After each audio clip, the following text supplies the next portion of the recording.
since it's really late at night and I don't sleep at the minute, I thought I'd give you guys a little bit of an update. I managed to speak to the private GP who was going to review my notes of my MRI scan today. They moved it all forwards.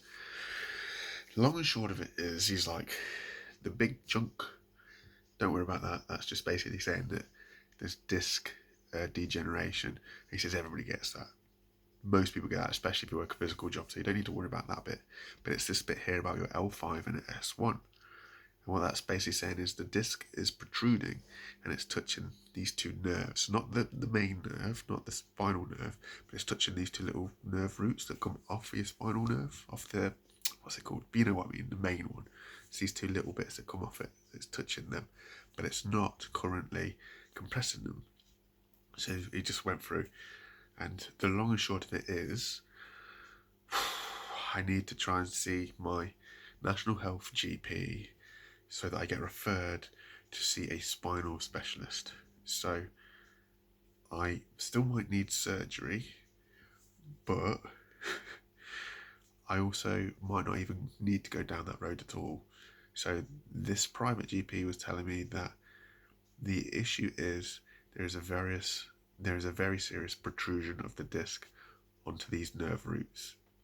That has to be looked at, that has to be fixed. It might be able to be fixed with physio and like intense physio and just meds for the short term to keep the pain away and keep try and stop it flaring up really, because if it inflames then it's a living nightmare.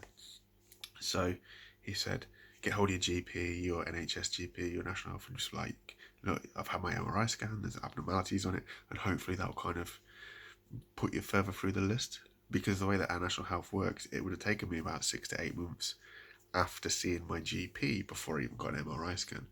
But because I paid for it privately, because I was in that much pain, I wanted to know what, if anything, was going on. It's kind of accelerated that process. So instead of going in at step 1, I should technically be going in at like step 2, where it's like, now we've got the results, what's next?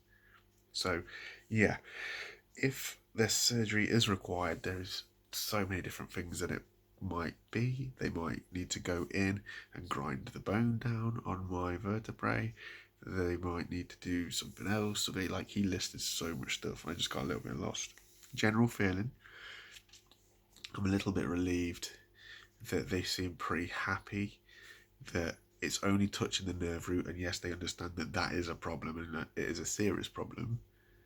It's not a risk of paralysis, or there's no risk of me being paralyzed.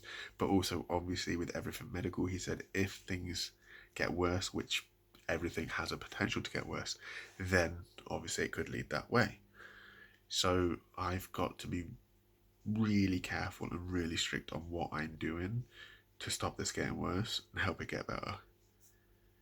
I've tried to get hold of work and I've arranged to meet them because I work for a small company and they're a really nice family run business, and there's only 3 employees and the rest are family, and they've been very, very good to me. So I've just got to be honest with them. I asked the doctor about work and he was like, oh, what do you do?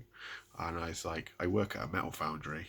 And his face, because it was a video call, his face was like a dread of, well, you can't do that. But his words were, you can't lift anything heavy, you can't lift anything awkward. Ideally, we don't want you lifting at all, which is just not really possible for my job. So I'm going to see them in a couple of days and speak to them and see what the outcome is. Unfortunately for me, I don't feel physically able to do what the job requires anymore. And that sucks because I really do quite enjoy the job. It's quite niche, it's very different for what there is around here. And obviously then that means if I decide to part ways with the place, I have to find work that I can do, which is going to be stressful. So on one hand, I feel slightly better that everybody medically is reasonably happy that, like, the chance of it worsening is quite minute. Obviously there is still a chance. So in my head I'm a bit happy there, because I was starting to get really down by this whole talk of paralysation stuff, which they have to be honest about. They have to be honest about. If there is a chance, they have to talk about it.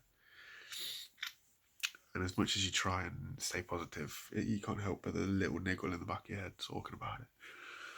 I must admit as well, a week on from when I could barely move and barely walk, I'm doing okay. There's still a niggle in my back, but touch wood, I've got quite a bit of mobility back. But then I haven't done anything. I've just rested all the time. So it was like this last week. But then I went to work for a day and I just did my job, and then I was out.